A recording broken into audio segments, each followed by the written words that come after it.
क्या हमारे ऋषि मुनि पागल थे जो कौओं के लिए खीर बनाने को कहते थे और कहते थे कि कौओं को खिलाएंगे तो हमारे पूर्वज को मिल जाएगा? नहीं, हमारे ऋषि मुनि बहुत ही क्रांतिकारी विचारों के थे।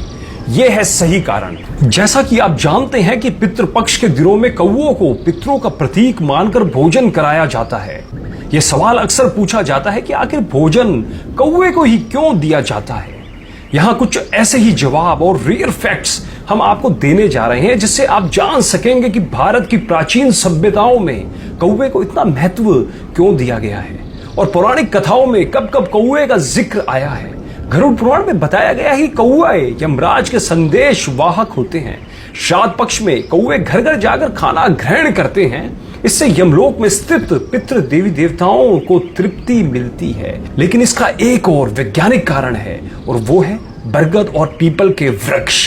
ये दोनों वृक्षों के टेटे कौवे खाते हैं और उनके पेट में ही बीज की प्रोसेसिंग होती है। बिल्कुल सही कह रहा हूं, कौवे के पेट में इन बीजों की प्रोसेसिंग होती है और तब जाकर बीज उगने लायक होते हैं। उसके पश्चात कौवे जहां जहां बींट करते हैं, ध्यान दीजिएगा, कौवे जहां जहां बींट करते हैं वहां वहां पर यह दोनों वृक्ष उगते हैं। दोस्तों, आपको एक बात और बता दूं, पीपल केवल जगत का एकमात्र ऐसा वृक्ष है जो राउंड द क्लॉक ऑक्सीजन यानी O2 छोड़ता है और बरगद के औषधि गुण अपरंपार है। देखो, अगर अब ये दोनों वृक्ष को अगर हमें उगाना है तो बिना कौवे की मदद से संभव नहीं है, इसलिए कौओं को बचाना पड़ेगा। अब आपको एक बात और बताता हूं कि मादा कौआ भादो महीने में अंडा देती है और नवजात बच्चा पैदा होता है। तो इस नई पीढ़ी के उपयोगी पक्षी को पौष्टिक और भरपूर आहार मिलना जरूरी है। इसलिए हमारे प्राचीन ऋषि मुनियों ने कौओं के नवजात बच्चों के लिए हर छत पर श्राद्ध के रूप में पौष्टिक आहार की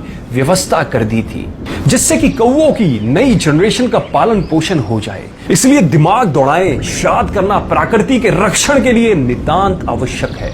ध्यान रखना, जब भी बरगद और पीपल के पेड़ को देखो तो अपने पूर्वज तो याद आएंगे ही, क्योंकि उन्होंने श्राद्ध दिया था। इसलिए ये दोनों उपयोगी पेड़ हम देख रहे हैं। एक बात और बोल देता हूं, कुछ लोग जो कि सनातन धर्म पर उंगली उठाते हैं, सनातन धर्म पर उंगली उठाने वालों, पहले सनातन धर्म को जानो फिर उस पर उंगली उठाओ।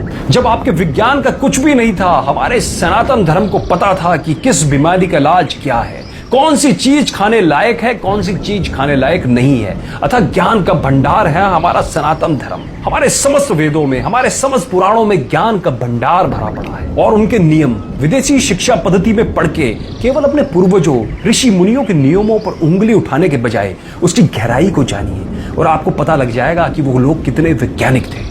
दोस्तों, मैं आप सब लोगों से एक अपील करना चाहता हूं कि इस वीडियो को ज्यादा से ज्यादा शेयर करें, जिससे समस्त लोगों को हमारे सनातन धर्म के बारे में पता लग पाए और उन लोगों को यह भी पता लग पाए कि हमारे जो पूर्वज थे, जो हमारे ऋषि मुनि थे, वो कितने वैज्ञानिक आधार पर चीजों को सोचते थे, उनका आकलन करते थे। और सब लोगों को इस ज्ञान के बारे में जरूर बताएं।